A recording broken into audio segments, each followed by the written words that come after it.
저는 이 카드를 보면 라이온 킹이 생각나요. 나이스 백야 디비리라라. 안녕하세요, 타로 아저씨입니다. 오늘은 타로 카드 중에서 Strength 힘 카드 한번 볼게요.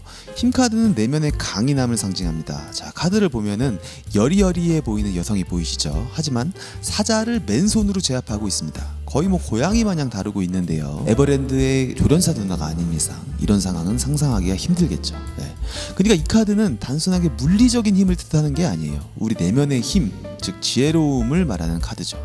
살다가 어려운 상황을 마주할 때 이 내면의 힘으로 상황을 얼마나 잘 유연하게 대처하느냐. 어떤 상황에서도 인내하고 용기를 잃지 않으면 아무리 무서운 맹수도 우리 앞에서 얌전해질 거다. 뭐 그런 메시지가 있는 카드죠. 근데 실제로 어디 아프리카 여행 가서 사자를 만났는데 저렇게 하시면 안 돼요. 네, 바로 손모가지 날아가는 겁니다. 뭐 아무튼 스스로 깊게 탐구하고 공부하고 뭐 그러는 거 좋아요. 근데 가끔은 사람도 좀 만나고 콧바람도 좀 쐬고 해야죠. 안녕하세요, 타로 아저씨입니다. 오늘은 The Hermit 은둔자 카드 한번 볼게요. 이 카드는 제가 정말 자주 만나는 카드인데요. 저랑 성향이 정말 비슷한 카드입니다. 저는 혼자 있는 것을 좋아하는 아싸이기 때문이죠. 네, 은둔자는 지팡이를 들고 등불을 들고 있어요. 네, 이 장면은 뭐랄까, 내면을 깊이 탐구하고 진정한 자신을 찾는 과정, 그걸 의미합니다. 은둔자는 혼자서 그것을 탐구하고 찾으려고 노력하고 있죠. 그래서인지 은둔자 카드가 나오면 뭐랄까, 이 사람은 내가 관심 있는 영역에 대해서는 아주 빠삭해요. 은둔자는 등불을 들고 내가 보이는 영역에 대해서는 관심을 가지고 몰입하고 정말 깊게 파기 때문에 전문성이 아주 뛰어납니다. 근데 보면 상황적으로는 고립되어 있는 상황일 수 있어요. 등불이 비춰지지 않는 영역은 관심이 없거든요. 인간관계에서는 소통이 좀 안 되고 있을 수도 있어요. 그러니까 뭔가를 앞두고 있는 상황에서 이 카드가 나오면 좀 더 적극적으로 일단 해봐야 돼요.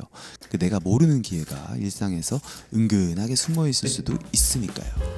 안녕하세요, 타로 아저씨입니다. 오늘은 Wheel of Fortune 운명의 수레바퀴 카드 한번 보겠습니다. 빙빙 돌아가는 운명의 수레바퀴 카드입니다. 네. 카드를 보면요, 큰 수레바퀴와 그 주위를 둘러싼 다양한 상징들이 있습니다. 이 그림은 인생의 변화를 상징하기도 하는데 또 반대로 일상의 반복을 상징하기도 해요.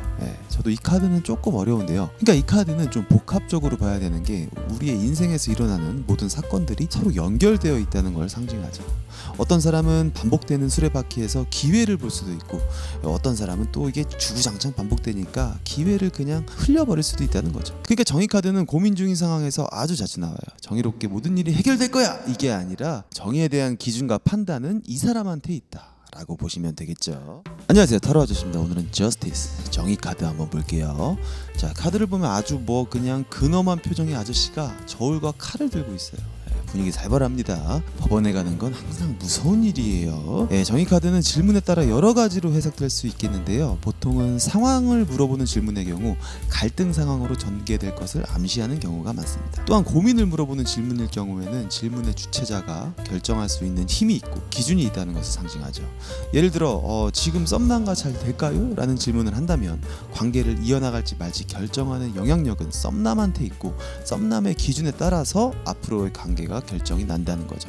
그러니까 이 친구가 나왔을 때는 상황이 잘 안 풀리고 있을 때가 많아요. 얘가 왜 이렇게 굳이 거꾸로 매달려 있나? 그걸 아셔야 됩니다. 안녕하세요, 타로 아저씨입니다. 오늘은 매달린 남자 한번 볼게요. 옛날에 거꾸리라는 운동기구 한번 해보셨나요? 네, 90년대 집집마다 있던 운동기구 거꾸리가 생각납니다. 아무튼 저는 상황이 안 좋을 때 이 카드가 많이 나오더라고요. 어떤 사람은 희생과 인내의 상징이니 존버해라, 버티고 참아라, 이렇게 해석하시던데 저는 이 카드가 나왔을 때 지금 상황 파악을 잘못하고 있으니까 새로운 시각으로 한번 봐라 라는 느낌으로 정리했어요. 여러분들은 어떻게 생각하시나요? 댓글로 알려주시면 감사하겠습니다. 지금 집에 거꾸리가 있다면 한번 올라가 보세요. 오랜만에 거꾸로 매달리면 혈액순환도 잘 되고 뇌에 산소도 공급되고 상황이 안 좋을 때는 거꾸로 보면 새로운 길이 보인다는 거죠. 해골 기사가 생긴 게 너무 세긴 해. 그래서 저도 처음 타로 리딩 할 때는 진짜 죽음 카드만 나오면 어떻게 풀어야 하나 차라리 내가 죽고 싶었습니다. 안녕하세요, 타로 아저씨입니다. 오늘은 Death 죽음 카드 한번 볼게요. 와, 진짜 초보 때 이 카드 나오면 난감하죠. 모든 게 끝난 것만 같은 섬뜩한 그림의 카드입니다. 근데 알고 보면 이건 끝이 아니라 새로운 시작의 상징이에요. 이 카드가 나오면 새로운 기회를 준비하라는 신호일 수도 있습니다. 아무튼 이 카드는 힘든 상황에서 잘 나오기 때문에 끝, 종료 이렇게 무섭게 보시는 분들이 많은데 다가오는 변화를 잘 받아들이면 고통은 줄어들고 새롭게 긍정적인 무언가가 펼쳐질 거라는 거죠. 생각보다 괜찮은 카드가 죽음 카드라고 생각합니다. 여러분의 생각은 어떤지 댓글로 한번 알려주세요. 아무튼 그림 자체는 살벌해요. 근데 이 카드 보면 자꾸 소맥 땡기지 않나? 진짜 소맥은 비율이 중요해서 신중하게 타야 되거든요. 안녕하세요, 타로 아저씨입니다. 오늘은 절제 카드 템퍼런스 한번 볼게요. 이 카드는 좀 어려웠습니다. 그림만 보면 그 뭐냐 칵테일 바 가면은 바텐더 형님들이 이것저것 막 섞어주시잖아요. 그래가지고 처음에는 감이 잘 안 오는 카드더라고요. 여러분은 이 카드가 쉬웠는지 어려웠는지 댓글로 한 번만 좀 알려주세요. 나만 어려웠었나요? 아무튼 절제 카드는 삶의 균형과 조화를 의미합니다. 물을 신중하게 옮기는 천사의 모습처럼 우리도 일가생활, 감정과 이성을 잘 조절해야 된다는 거죠. 과유불급. 그러니까 저는 뭐랄까, 이 카드가 나오면 상황이 어떻든 간에 그래도 휩쓸리지 말고 마음의 중심을 잘 잡아라, 이렇게 정의했는데 여러분은 어떻게 생각하시나요?